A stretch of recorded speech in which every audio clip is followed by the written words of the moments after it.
kehebatan Allah itu ujung-ujungnya ditujukan untuk sifatnya yang paling ditonjolkan apa? Rahman Rahim.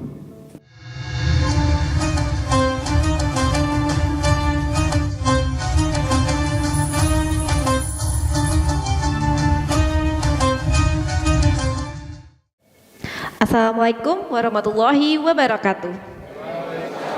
Warahmatullahi wabarakatuh. Alhamdulillah, senang sekali saya Nailin RA bisa membersamai jamaah kajian manajemen Islam pada sore hari ini. Nah, tema kita pada sore hari ini adalah mengenai tauhid. Kita tahu bahwa tauhid itu merupakan kunci ibadah, dan tauhid ini artinya mengesahkan Allah dan tiada Tuhan selain Allah.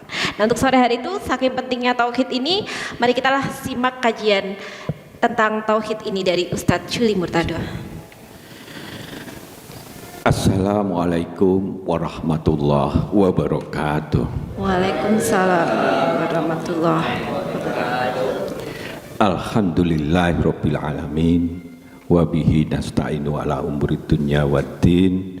Wassalatu wassalamu ala asyrafil anbiya'i wal mursalin wa ala alihi wa sahbihi ajma'in, amma ba'du.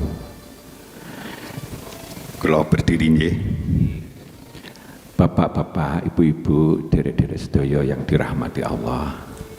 Mugi-mugi kehadiran kita bersama-sama belajar, saya juga belajar, panjenengan juga mendapat pahala double. Dan kita harapkan luruskan niat kita untuk mendapatkan ilmu cahaya Allah yang menerangi hati pikiran kita tambah jernih, iku salah, iku bener, cetha welo-welo, sehingga kita dituntun oleh Allah menuju cahayanya.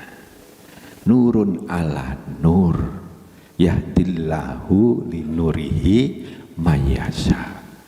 Allah itu cahaya dari di atas cahaya. Kalau cahaya normal ketok pakai mata, tapi kalau cahaya yang lebih dari cahaya itu sudah basiro yang bermain. Ini wonge iki bagaimana? Ke depan kita ada apa? Dan Allah itu mulai zaman dulu sampai nanti kiamat, Allah tidak pernah tidur, tidak pernah malas, selalu dalam kesibukan untuk memberi rahmatnya dan memberi kerahimannya kepada khusus hamba-hamba Allah yang memang menyembahnya. Tauhid ini besar sekali, ya. Tetapi setidaknya nanti kunci-kuncinya kita sudah memahami sambil kita pelajari. Sebab kalau tauhid itu sasaran yang kita harapkan, itu kunci paling dasar untuk gampang kita menjadi ahli surga. Karena apa? Di dalam Islam kemurnian tauhid mengesahkan Allah dengan segala kebesarannya, di mana kita pasrah total, maka ini merupakan kekuatan iman yang nyumber keikhlasan, khusyuk, syukur, sabar, takwa, dan yang akhirnya rahmat kasih sayang dan pertolongan Allah akan masuk ke dalam diri kita tanpa batas.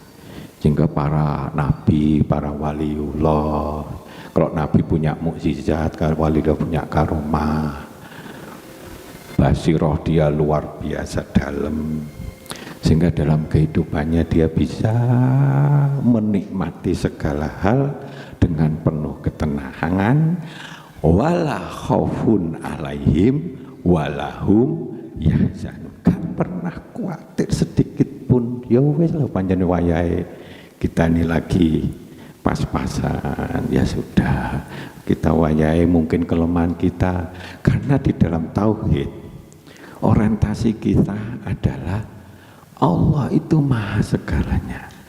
Maka ini ujung-ujungnya dari ini, ya, dari kekuatan dasar sebagai pondasi itu iman, ikhlas, syukur, sabar, takwa, itu adalah pondasi-pondasi dasar.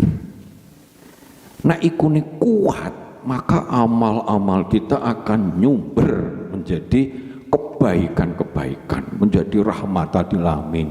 Rezeki kita kebetulan bisa banyak. Rezeki itu jangan berupa materi tok. Paling tidak kalau menganut Quran ada 7 yang masing-masing bisa nyumber rezeki lebih banyak.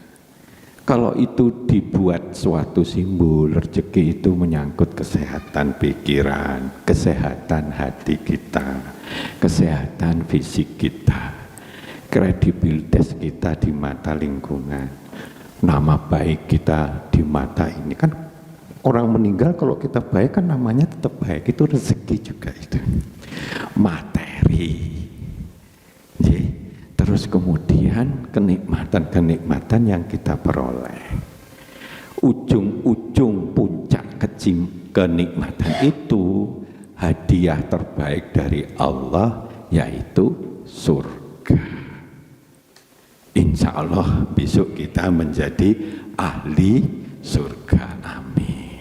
Nah, jadi kalau kita melihat ini konsep tauhid itu bukunya banyak, ada uluhiyah, rububiyah, tapi kita nggak nguraikan itu panjang lebar, gak mari-mari. Tapi kita simplifikasi, ya. Ini kebetulan rusak ini cahayanya, makanya kita pakai ini. Konsep tauhid, ya, di mana ini dasar dari dasar segalanya, ya. Tumbuhnya iman pada Allah, kepada hari akhir, kepada Nabi, Rasul dan sebagainya, itu memang dari dasarnya dasar itu tauhid. Ya. Nah, keyakinan total sepenuhnya di dalam konsep Islam, Allah itu tidak suka disekutukan sama sekali. Jadi keyakinan total sepenuhnya untuk mengesahkan bahwa Allah itu satunya, nggak ono anak, nggak ono ini, nggak ada yang menyamainya, semuanya bergantung pada Allah. Misalnya surat Al-Ikhlas, ya, Qul huwallahu ahad, Allah itu Maha Esa dan sebagainya, tanpa diseperlukan dengan apapun juga, murni dalam segala hal. Kita nggak boleh dalam hal ini ngentet, ono amplop, aku butuh, Allah dilupakan sejenak. Nggak boleh begitu. Allah kok dilupakan. Dalam itulah nanti maka kita jadi imannya jadi kacau, ya, tanpa dipersekutukan dengan yang lain apapun juga. Apalagi kalau arca itu disinggung dianu, wong misalkan gawe nyamuk gak iso, nyamuk nempel aja gak iso ngebuk, nyamuk neleki aja yang namanya misalkan kepalanya arco itu, ya gak iso dek ngresikin, gak iso, ya harus orang lain gitu. Ngono kok ya disembah. Tapi ya dasar manusia ini ada godaannya setan, ya. Dan setan itu wis janji sama Allah hidup kan sampai hari kiamat, ya. Nanti tak goda kabeh, rambut satu sing selamat, rambut semuanya kita ini gak selamat mlebu neraka. Mudah-mudahan kita termasuk yang satu rambut yang selamat. Nah, apa konsekuensinya ini? Ya, untuk kita sembah dengan pasrah total. Jadi Tuhan dalam bentuk ilah, maka ini termasuk tauhid uluhiyah. Itu ada zat yang Maha Esa, namanya Allah, bukan yang lain. Kalau yang lain itu Asmaul Husna, nama-nama lain Allah. Tetapi yang betul-betul zat itu namanya Allah. Nah, kita sembah dengan kepasrahan total. Wis, bukan karena iri, bukan karena pamrih, bukan karena pencitraan. TV nan ya aku tak sholat ben ketok nek aku iku ya sholat ning masjid ngono. Kon TV diedar ning ngono. Gak gitu. Ya kita ya makanya pada malam hari tahajud ya gak ono sing delok ya kita tetap sholat, nggih. Kita taati secara total. Nah, Allah ini membawa konsekuensi. Allah punya tangan-tangan yang sangat dipercaya, yang nggak pernah ngingkari apa? Malaikat-malaikatnya, makhluk-makhluk yang lainnya. Allah itu akhirnya konsekuensi Allah sudah menyiapkan alam semesta untuk manusia. Konsekuensinya karena hanya manusia dan jin yang nanti akan diberi kewajiban untuk beribadah kepada Allah. Kenapa setan tidak? Oh, setan wis berikrar kok. Walaupun dia percaya sama Allah, tapi itu tidak disebut iman kalau di dalam Islam. Dia percaya sama Allah, Allah segalanya. Njaluk urip ya pas tapi dia begitu berenggelnya karena ada penyakit paling dasar, yaitu kesombongan. Remehne wong iki sangka tanah kok aku kon ngurmat lho piye ya. Karena kesombongannya itu maka orang bisa siapapun termasuk iblis 100% menjadi musuh kita abadi. 100%. Roh iblis itu dari neraka ya padha wae. Kita sekarang punya suhu tubuh kita 37, dipanasi 100 saja wis panas. Nek setan punya suhu berapa? Dipanasi neraka yang ini luar biasa. Yo pasti dia masuk neraka nantinya. Nah, bahwa kita tempat kita pasrah total, kita taati di dalam hal ini langsung connect kepada fungsi kita begini ini, langsung Allah itu memberikan suatu keseimbangan pasrahmu, taatmu dan sebagainya. Itu akan berwujud cintanya Allah kepada kita. Apa yang kita inginkan, yang kita cita-citakan, yang kita doakan kepada Allah, insya Allah dipenuhi. Cuma harus ada hukum yang lain, yaitu semuanya itu tergantung ikhtiar dan ilmu kita. Kalau misalkan Pak Dar misalkan jaluk jadi presiden, umpamane ngono, misalkan ilmu dan wawasannya kurang, malah ndak karo-karuan jadi presiden, malah dinyai wong dan sebagainya gitu. Nah, karena begitu ya perjalanan Pak Dar walaupun dengan penuh lika-liku tapi alhamdulillah bisa membaik. Jadi begitu, ya. Nah, Allah Maha segala-galanya. Ini rububiyah, ya. Bahwa Allah yang Maha segala-galanya itu menciptakan, memelihara, mengatur seluruh alam semesta termasuk isinya, termasuk manusia sesuai kehendaknya tanpa batas. Maka kalau Allah itu sudah melihat hambanya tauhidnya tinggi, murni sekali, Allah itu dekat. Kayaknya kalau dia melangkah di situ bersama Allah. Kalau dia melihatnya bersama Allah. Kayak gitu. Bukan tunggal ya. Kalau di nyuwun sewu ya, di aliran kepercayaan itu kan Allah menyatu manunggaling Gusti ambek kita. Lu Allah itu tidak ada yang menyamainya. Gak ono sing podo pek dia apa? Dia tidak berupa makhluk, tidak berupa irungnya gede raksasa cahaya, enggak. Allah itu gaib, tapi makhluknya kita bisa melihat tentang kebesaran Allah. Nah, jadi dua uluhiyah dan rububiyah ini ya, Allah sebagai zat yang disembah, yang ditaati total dan kita mintai tolong, iya karena butuh, wa iya karena stain, digandeng. Itu filosofinya jauh ya. Kalau kita murni betul Allah saja, bukan karena sopo-sopo, bukan karena apa, bukan karena jabatan apa begitu, maka hijab Allah itu koyok nggak ono. Nek njaluk kita pasti dipenuhi sesuai dengan kemampuan kita, karena Allah tahu ikhtiar kita bagaimana, ilmu kita bagaimana. Lah kayak misalnya Pak Darmono terus misalkan, ya Allah jadikan saya ini presiden misalnya gitu, ilmu gak gaduh, tambah gak karo-karuan, bukan malah tambah bagus, malah menyiksa Pak Darmono. Nah contohnya gitu. Allah Maha tahu hati kita ini sejauh mana. Jadi, karena itu Allah sesuaikan bertahap. Tapi janji Allah, sapa sing beriman dan beramal soleh akan diberikan kebaikan, cahaya, keberkahan, lumintu, ghairu mamnun, tidak putus-putusnya. Nah itu ya.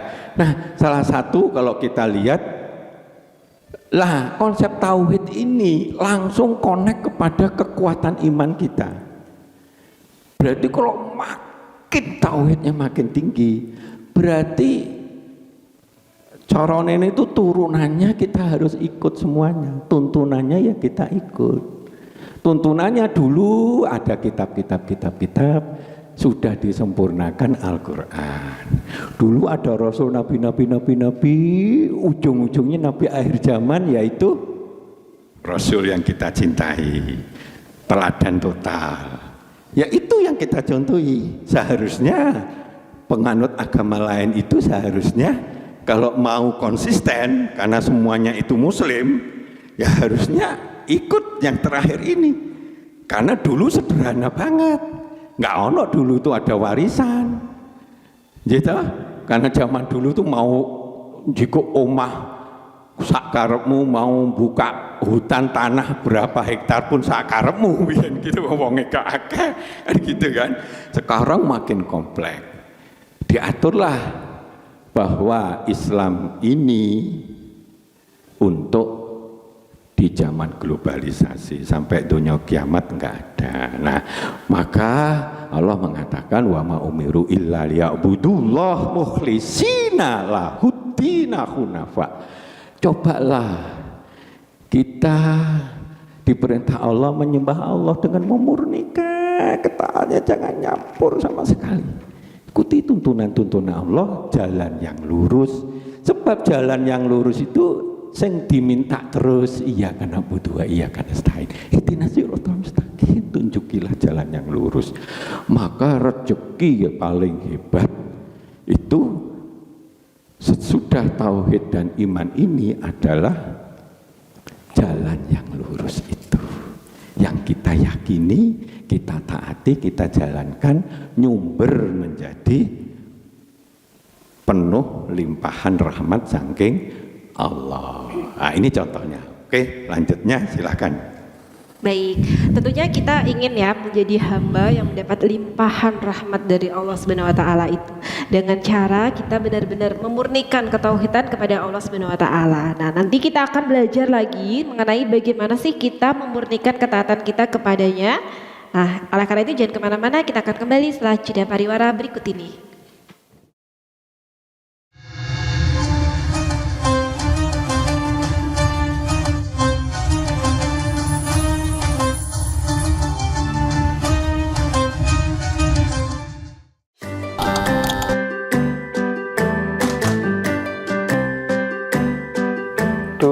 Pengen buka usaha, tapi usaha apa ya? Oh iya ya, kenapa nggak jualan kurma aja? Wah, cocok nih.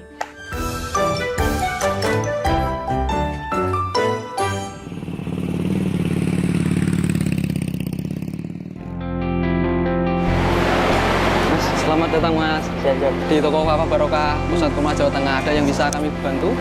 Jadi ini Mas, saya pengen buka usaha kurma. Iya. Saya boleh lihat produk-produknya Mas? Monggo Mas, silakan. Siap. Bisa.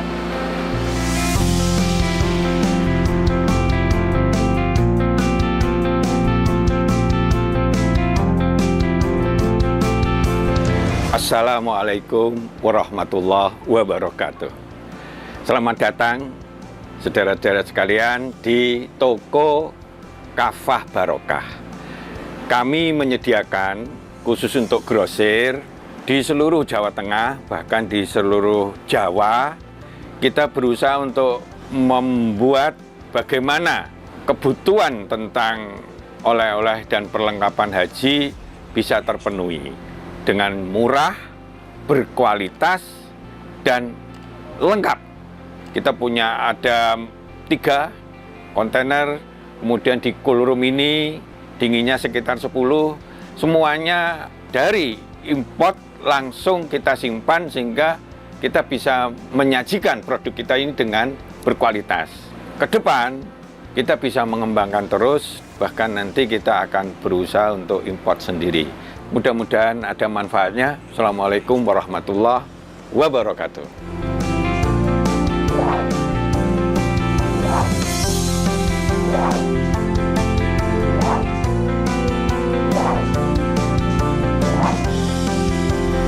Toko Kafah Barokah menyediakan kurma dari seluruh dunia.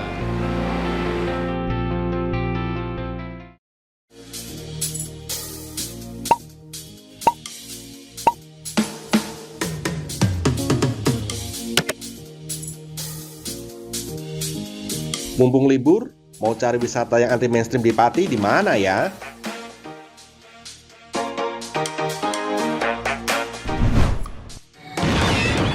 Ini dia, wisata batik Yuliati Warno.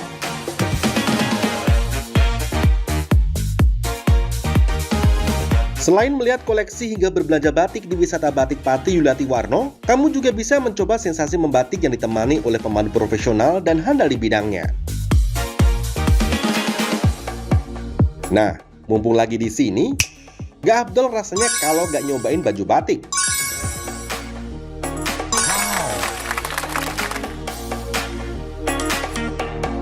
Dengan mengusung konsep sebagai tempat edukasi dan wisata batik Pati Yuliati Warno ini hadir dengan tujuan agar pengunjung dapat melihat dan terlibat secara langsung dalam proses pembuatan batik di semua tahapannya.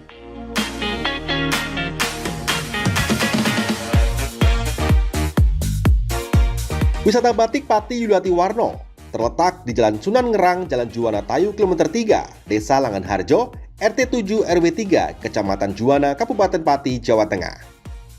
Hubungi nomor 081 326 693 300 atau 082 137 769 333 untuk reservasi lebih lanjut. Ayo, datang langsung ke wisata batik Yuliati Warno dan rasakan sendiri sensasi membatik langsung dari ahlinya.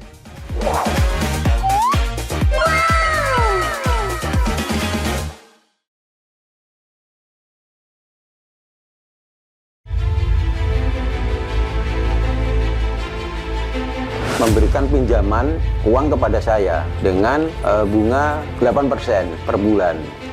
Membedah opini narasumber, menggali lebih dalam untuk mendapatkan perspektif baru yang lebih faktual. Masalahnya, nota perbaikan kapal itu semua ada di saya. Kenapa Tomo bisa menunjukkan? Demi mendapatkan informasi yang solutif dan terpercaya dalam Bedah Opini. Setiap Rabu jam 11 siang hanya di Lingkar TV.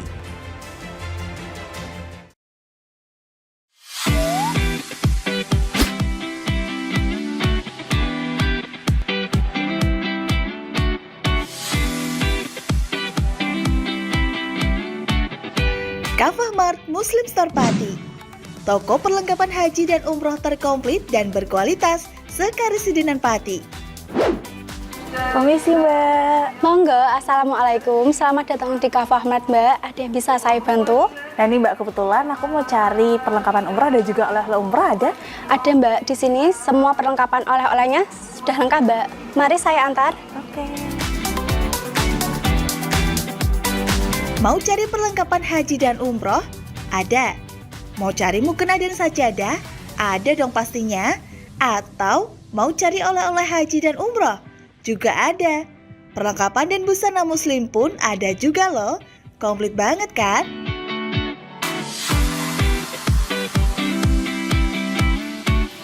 Di Kafah Mart Muslim Store Pati, juga menyediakan produk-produk kebutuhan sehari-hari, aneka herbal dan madu, serta aneka kurma. Selain berbelanja, Anda juga bisa berkonsultasi mengenai problematika bisnis dan keluarga muslim secara gratis loh. Kafamart Muslim Store Pati ada di Jalan Syekh Jangkung Pati nomor 11, Kelurahan Pati Kidul, Kecamatan Pati Kota, Kabupaten Pati. Buka setiap hari mulai dari jam 7.30 pagi sampai dengan jam 9 malam. Sekarang, gak perlu bingung lagi. Datang dan pilih sendiri sesuai kebutuhanmu. Kafamart Muslim Store Pati, belanja puas, pasti berkah. Monggo Mbak. Terima kasih telah belanja di Kafamart. Semoga berkah ya Mbak.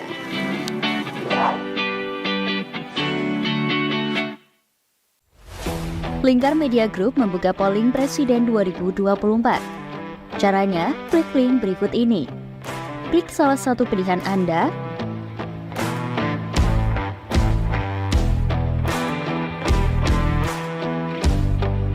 isi data diri lalu klik kirim vote. Polling ini bukan merupakan hasil akhir perolehan suara. Jumlah suara sah mengikuti hasil ketetapan resmi KPU. Ayo buruan berpartisipasi dan dapatkan bingkisan menarik untuk 4 orang yang beruntung.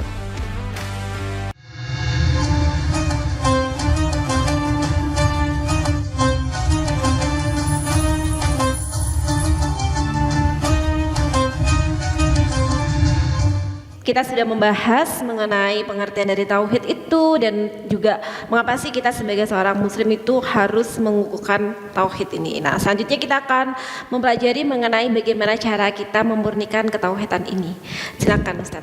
Nah, sebelum kita masuk bagaimana mengelola tuntunan cahaya yang namanya tauhid, dasar dari dasar segalanya itu. Ya. Itu kita melihat manfaatnya. Tauhidnya muampaknya banyak epol, mendekatkan diri sedekat-dekatnya dengan mengenal Allah. Maka pondasi tauhid biasanya disertai dengan caranya, salah satunya ma'rifatullah, mengenal Allah. Allah itu begitu luar biasanya. Nah, itu ada panjang sendiri itu, menjadi sumber semua kebaikan dan kunci ahli surga. Sumbernya ini tauhid itu. Pokoknya sudah kita tauhid itu keyakinan kita kepada Allah tentang keesaan dan segala yang mengikutinya. Dia maha segalanya. Nah, kalau semua pekerjaan kita, kelakuan kita, niat-niat kita, amal-amal kita sehari-hari ditujukan kepada Allah yang sudah kita yakini keesaannya itu, kebesarannya itu namanya ikhlas.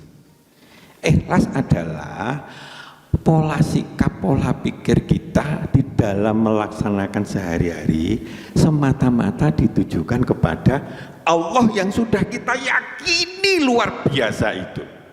Kedahsyatan Allah, makanya Allah itu sesuai dengan opo karepe hambanya. Kalau kita nih, Allah paling semono tok ae sehingga salat sak karepe dhewe. Tapi kalau Allah itu zat yang maha segalanya, wae alam semesta ini hanya kun fayakun. Permintaan yang aneh-aneh yang enggak masuk akal, ternyata Nabi Sulaiman dikabulkan. Perintah Allah yang enggak masuk akal, mateni anak yang paling disayangi, yang sungguh ditunggu-tunggu, adik taatnya luar biasa, yaitu Nabi Ismail. Perintah yang ketoke gendeng dalam kutip itu ternyata tidak terjadi kecelakaan, malah membawa suatu keberkahan. Doanya dia 3, dikabulkan 4. Arab tenang. Sampai sekarang pun yang namanya mata uang Arab itu stabil sekali. Jadi nek tuku kormo saiki sampai 10 tahun yang lalu, misalkan 1 real itu oleh piro, podo saking stabile. Bahkan stabilnya bukan hanya masalah ekonomi. Di sana nggak ono buah, nyatane ning kono buah tok. Kalau jenengan umroh haji terutama itu wis buah tok. Ya sangka dinti. Zam-zam itu udah kemana-mana. Wah, larangnya setengah mati. 550 Bu, botol 5 liter gitu, Masya Allah.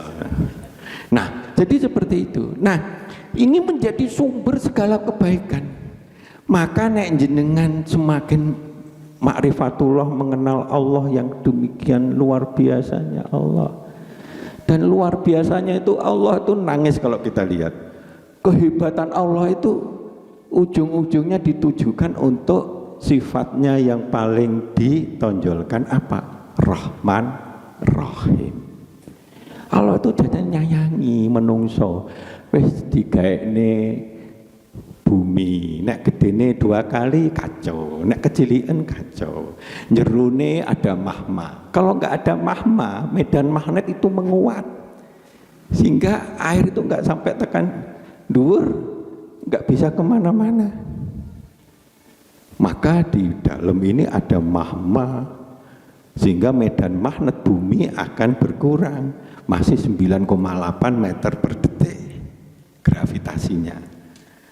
Oksigen munggah, ditrap pada suhu yang sudah sekitar 20, ndure gitu, tambah dingin. Naik pesawat kita ke Amerika biasanya paling dhuwur itu paling 30 sampai 37 derajat. Kalau di daerah sini, tapi kalau sudah mendekati Amerika bisa lebih tinggi karena di sana mendekati kutub. Ya, aku biasanya mentelengi gitu kalau panas bosen turu terus kan, hampir 1 hari 1 malam itu soalnya kalau ke Eropa maupun ke sana. Nah, jadi seperti itu. Menguatkan iman, makin kuat iman, makin kekeh tahan uji tak kedodaan, dan makin semangat menjalankan apa yang kita imani. Nek sholat itu perintah Allah, dampaknya besar sekali. Nah, begitu nek kita bersyukur, kita bisa mendapatkan nikmat luar biasa di kapanpun saja. Kalau kita bersedekah akan disucikan harta kita, akan disubur makmurkan rezeki kita, dan seterusnya. Iman makin kuat kalau dilandasi tauhid. Itu koyok mantap di hati kita. Kuat sekali karena dilandasi oleh bahwa Allah itu segalanya. Ikhlas juga gitu, makin ikhlas kita. Oh, mau dipaido atau apa gak urusan, yang penting aku menjalankan yang baik lah, tuh apapun. Syukur, makin bersyukur, nikmat makin kita rasakan. Ihsan adalah perbuatan baik yang kita lakukan terus menerus, bahkan berusaha yang terbaik.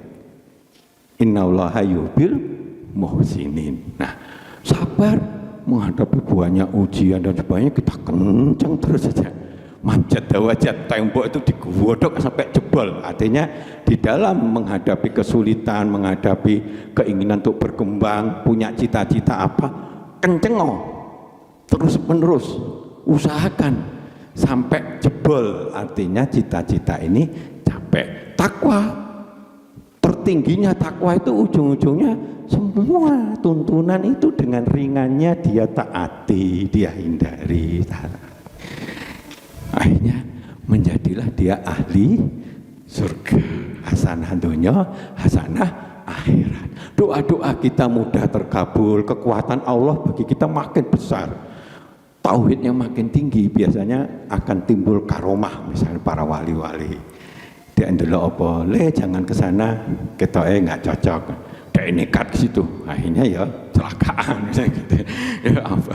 Seperti yang dianu kan pernah gitu kan, diperintah itu. Jadi kenyataan banyak sekali yang kalau kita pelajari, semua itu ada di Quran sama As-Sunnah. Ilmunya itu wis ono ning kono, cuma mengeksplorasi yang kadang-kadang kita kurang. Padahal kalau dieksplorasi, wah luar biasa. Jadi seperti itu. Nah, akan ditolong, dimudahkan untuk menyutu cita-cita kita, pengen anak kita begini, pengen ini. Tahan godaan apapun, setan tidak akan kuat. Setan akan takut pada orang-orang yang ahli tauhid, Ya gimana dia wis mengesahkan Tuhan, ikhlasnya kuat, padahal resep dari ikhlas itu setan KO, nggak bakalan bisa tenang, kusuk, tidak pernah merasa takut, wala khaufun wala hum yahzanun, menghindarkan dari azab bencana, melembutkan hati. Biasanya orang yang tauhidnya tinggi itu ya enggak uraan, enggak apa, enggak berbuat sesuatu kejahatan, apalagi ngentet, apalagi pencitraan, apalagi terhindar dari riya, pamer, pencitraan, senang memberi, penuh semangat berbuat, mensucikan hati perbuatan, mendapat ampunan pahala besar, memperkuat pikiran, kecerdasan ini, mencegah emosi, tidak mudah mengeluh, menyuburkan amal soleh, penuh nikmat bahagia, hasanah dunia hasanah. Jadi ini dasarnya pondasi itu tauhid. Ya, nah sekarang maka mari kita jaga tauhid kita dimanapun dalam kondisi, jangan pernah nyekutokne dengan apapun juga.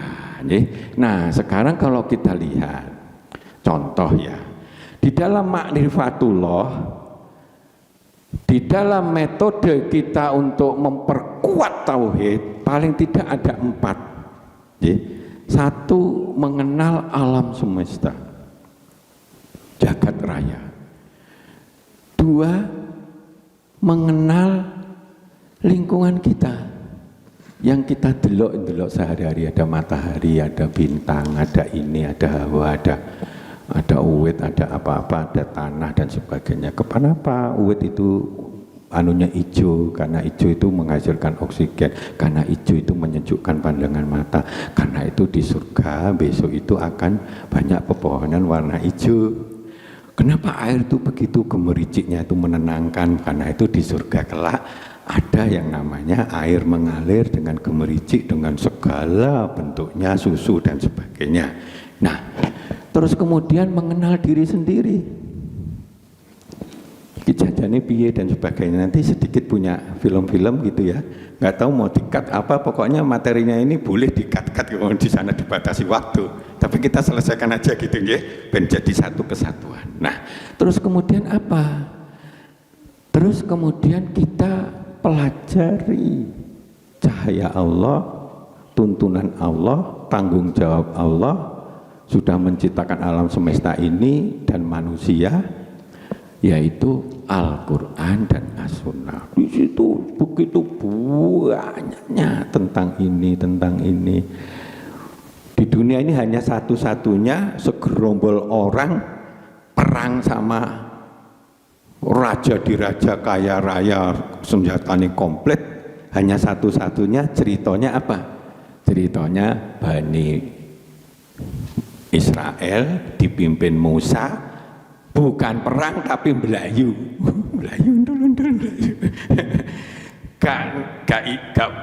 Gak sempat didemek, apalagi dilukai, apalagi kebacok, tidak satu pun kebacok, dia selamat terus. Musuhe sing hebat gak karo-karuan, gak ada satu pun sing urip. Gak ono perang sing mati kabeh, gak ono. Saiki perang apa gitu ya ono sing urip. Lha iki gak sing maju perang, musuhe mblayu, enggak pernah terluka apapun, sing arepe mati kabeh dan diselamatkan sampai sekarang terbukti. Itu kan dari Quran. Quran itu banyak sekali sumber, dari segala sumber pengetahuan ada di Quran. Bisa nangis kita ini kalau mempelajari Quran itu. Makanya kalau saya pergi kemana itu nyetel Quran saat terjemahin, katamnya baleni neh. Kadang-kadang ada pemikiran yang baru gitu ya, sambil kita pelajari tafsir-tafsir dan sebagainya. Nah ini contohnya nggih, kalau alam semesta ini kan kita contohkan kan bumi mengecili padahal bumi gede ya. Nah ini ada suatu teori begini, betapa Allah itu indahnya, semuanya itu kadang-kadang dicontohi, misalkan pelangi yang ada di bumi langit ini, ada yang namanya ozon. Itu lapisan itu 7 lapis. Terus pelangi warna itu 7, Mejiku Ibini Niu. Ya, digabung jadi putih. Digabung itu jadi putih. Nah, kalau makin komplit kita mempelajari ilmu, maka akan semakin putih, akan semakin suci, akan semakin dahsyat kekuatan kita. Nah, di dalam mempelajari alam semesta ini, ternyata juga tuh 7 lapis. Yang satu itu ya yang paling cilik, istilahnya dzarrah. Kalau dulu atom, sekarang sudah nggak atom lagi. Ada proton, ada elektron, kan gitu kan. Ini kalau di dalam Islam dzarrah. Di atas dzarrah itu yang kelihatan, ya kita delok jenengan iki. Itu sudah bandingannya berapa itu? Atom yang nggak kelihatan ya toh. Bandingannya sudah besar sekali. Miliaran kali. Di atas manusia ini ada bumi. Loh, yang bumi nggak bisa kelihatan sampai sana ini gede sekali. Terus setelah bumi ini, kita dibandingkan bumi, kita jadi pasir, jadi darahnya bumi, gitu loh, seakan-akan. Nah, bumi ini di mata tata surya itu jadi darahnya tata surya. Tata surya loh, matahari dan sebagainya ya. Di mata galaksi ada miliaran tata surya. Itu tata surya itu koyok debu, koyok darah. Di mata galaksi, kita termasuk masuk galaksi Bima Sakti.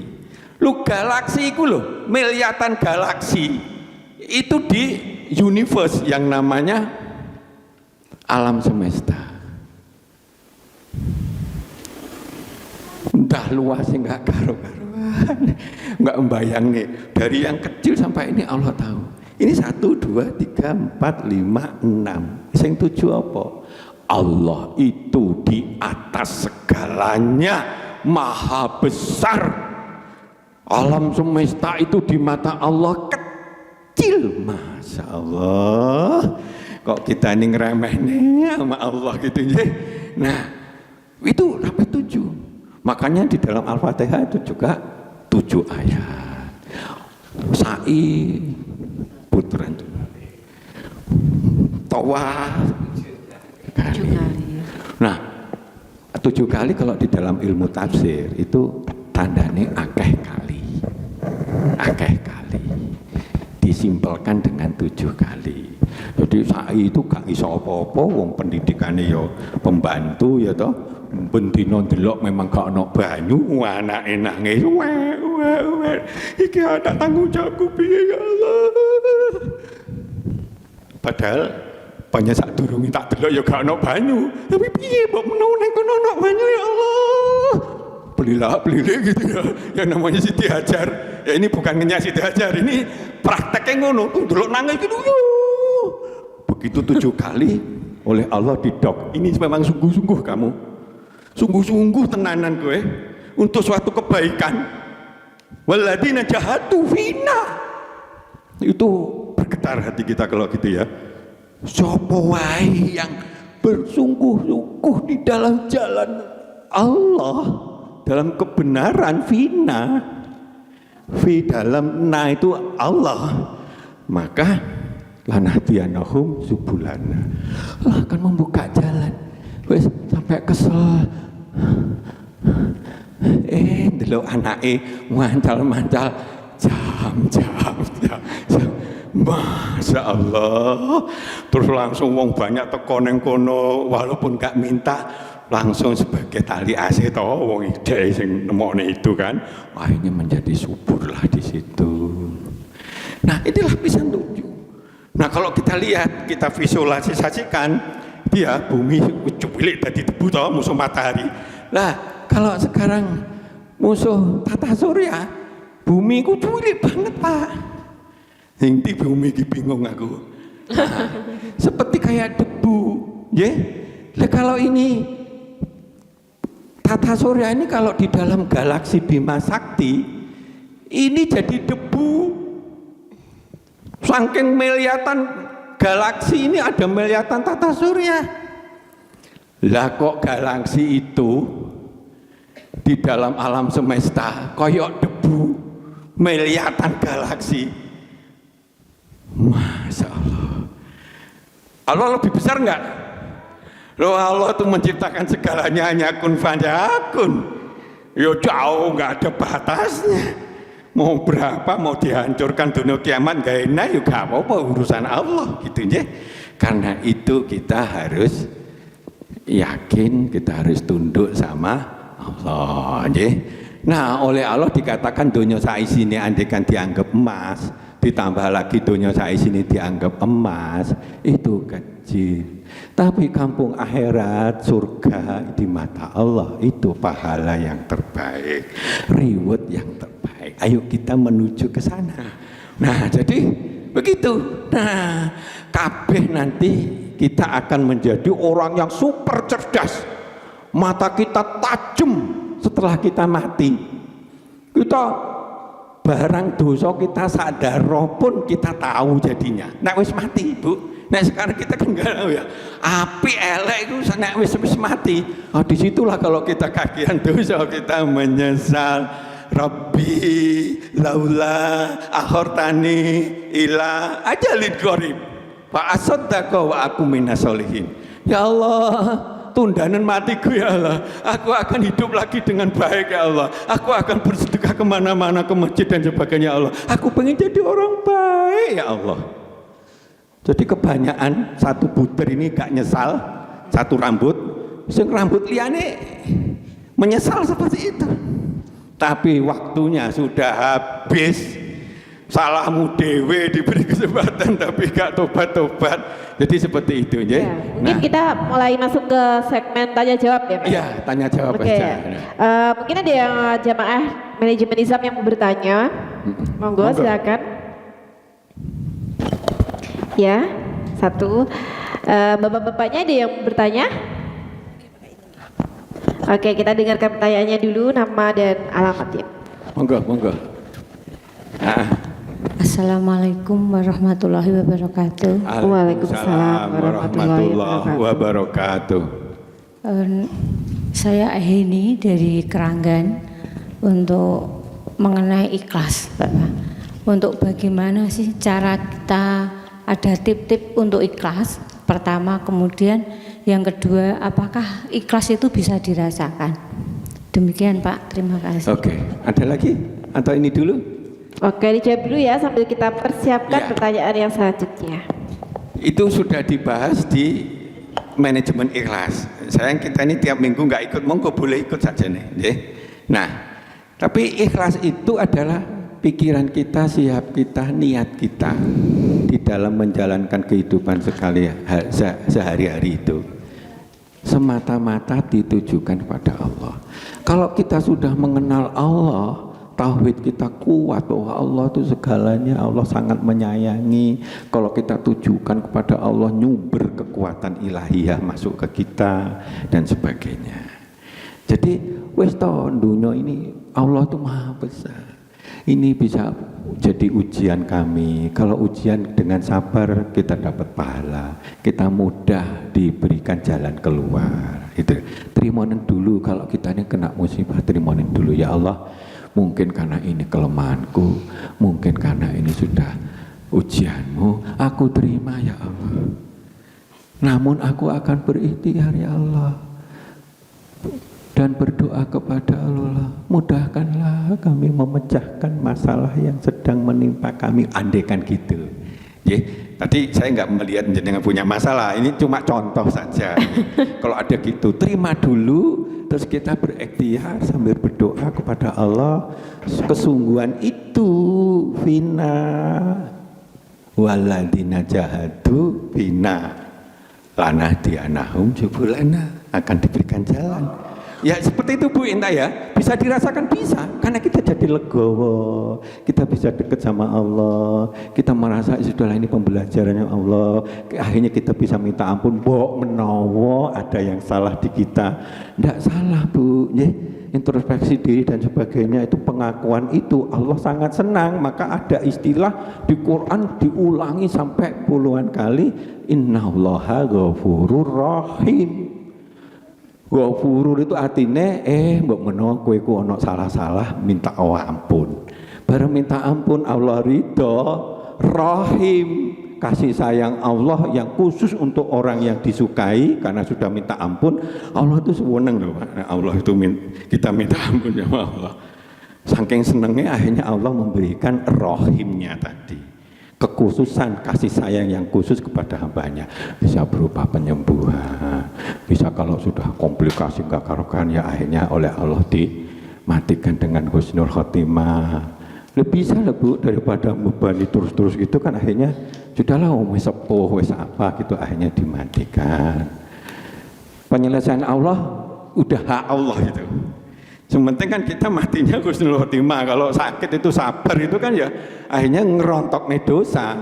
Nah semacam ini dia buta hafal Quran jek enom, dia sangat tauhidnya sangat tinggi. Malah gak minta dia itu untuk disembuhkan matanya, biar nanti hisabnya itu perhitungannya Allah ringan saya, dan saya harus menghafalkan Quran dan harus bisa mengamalkannya dan sebagainya. Cek 6 begitu, J. Nah, J. Ini mau pertanyaan lagi nggak? Iya, atau dilanjut? Iya, mau bertanya lagi. Nah, ini sudah ada penanya kembali, Pak. Kita buka pertanyaan dulu ya, Pak. Oke, monggo.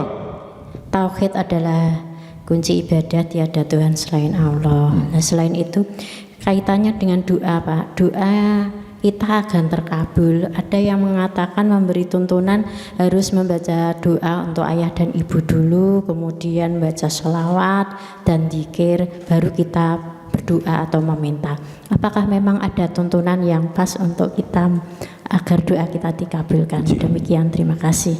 Assalamualaikum warahmatullahi wabarakatuh. Baik, makasih. Ada tuntunannya Bu, J.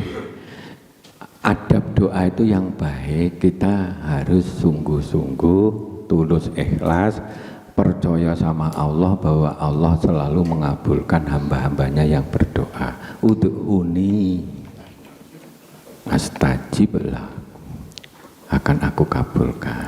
Ning ada syaratnya, ojo mbok sekutokne aku di surat yang lain. Cobalah taatlah kepada tuntunanku. Nek sholat ya ini, dan wong gak sholat nyolongan berzina ndonga untuk pripil ya gak diridhoi Allah. Jadi yang nomor satu, cobalah kita menjadi hamba Allah yang baik, yang bersih, yang percaya sama Allah, doanya sungguh-sungguh, berharap-harap kepada Allah. Jadi doa itu kalau kita sambil berharap, sambil terpipi nangis, berharap, dan terus-menerusan sabar sampai dikabulkan. Dulu kan ada Zakaria atau apa yang termasuk Nabi Nuh, termasuk Nabi Ibrahim itu kan berdoa nggak bosan-bosannya, ya Allah, aku nggak bosan-bosannya ya Allah. Zakaria itu di Quran juga ada, hamba ingin punya keturunan sehingga bisa meneruskan cita-cita untuk berdakwah ya Allah. Akhirnya gitu, begitu ndelok kepada ini, kok neng kamar kok no buah-buahan, padahal gak zamane musim buah-buahan. Songkondi sopo sing ngegaki isuk neh nenggone anu Maryam lho kok no buah-buahan. Akhirnya dia percaya itu karena Allah, sehingga dia berdoa sama Allah, akhirnya dikabulkan, punya anak. Nah sekarang tata cara adab yang baik itu diminta setelah menjalankan kebaikan. Kadang kita bersedekah dulu sambil ndonga, kita habis sholat tahajud di tempat-tempat kayak di Mekah dan sebagainya, di Raudhah dan sebagainya, itu masalah tempatnya. Terus sebelum doa memang dianjurkan kita berzikir sama Allah. Bahkan apa doa yang kita kabulkan, misalnya kita pengen sugih Bu ya, ya Wahab, ya Rozak, ya Ghani, ya Muhni, ya Fatah. Fatah itu bukalah pintu-pintu rezeki untukku ya Allah. Ya Wahab, berilah kami rezeki ya Allah. Ya Rozak, berilah rezeki ya Allah. Ya Ghani, Engkau maha kaya ya Allah. Ya Muhni, berilah kekayaan kepada hamba ya Allah. Kekayaan yang barokah, bukan kekayaan yang ini. Insya Allah akan lebih membuat hati kita sungguh-sungguh kusuk sehingga mudah diterima Allah. Nah, Allah sudah mengendaki nyanyo, tapi Allah melihat. Jane kowe yang njaluk apa ya? Oh, ya kowe ku Pak Darmono njaluk presiden kok. Hah? Aku ilmune gurung gathuk tiwas ditaboki wong-wong sakmono kae ya gak dikabulkan, diberi yang lain, ya sudahlah jadi pengusaha roti gitu.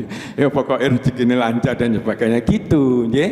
Jadi Allah Maha tahu segalanya, iki ibu biyen gitu. Makanya ada kan Nabi Khidir itu kan kuatane apa didirikan. Wis ambruk didirikan. Kok gak golek opah? Enggak lah, wong itu orang miskin, tapi bapaknya orang baik. Mudah-mudahan nanti kalau udah gede nyumber yang namanya warisan itu. Jadi begitu. Oh, Nabi Khidir sudah luar biasa gitu. Bu saiki jek urip enggak tahu gitu ya. Enggak ada yang tahu. Jadi gitu Bu. Sholawat akan mendekatkan la ilaha illallah. Kan soalnya manifestasi zikir yang paling gede ganjarannya itu yang menyangkut tauhid. Ya. La ilaha. Tidak ada Tuhan itu sesuatu yang kita rela untuk menjalankan, mengikutinya, pokoknya dan sebagainya. Bisa nafsu kita kan, kurang ajar ya. Dek tuku mobil api ya kan ya. Aku ya tak boleh tuku api dan sebagainya. Jadi jor-joran karena gengsi dan sebagainya. Nah, kalau niatnya gitu kan kacau. Nah, itulah. Nah, jadi prinsipnya gitu Bu. Baik, jamaah, alhamdulillah alamin, ini udah waktunya, udah di penghujung acara gitu. Karena itu mungkin kita akhiri dulu ya Ustaz, dan kita akan tetap menantikan jamaah kajian manajemen Islam sekalian untuk bisa hadir dalam kajian manajemen Islam di hari yang selanjutnya, di hari-hari berikutnya. Tauhid tersebut adalah merupakan benteng Allah yang terbesar. Barang siapa yang memasukinya, insya Allah dia akan aman. Demikian akhirnya kami dari tim manajemen Islam Kru Lingkar TV mohon undur diri. Wassalamualaikum warahmatullahi wabarakatuh. Waalaikumsalam warahmatullahi wabarakatuh.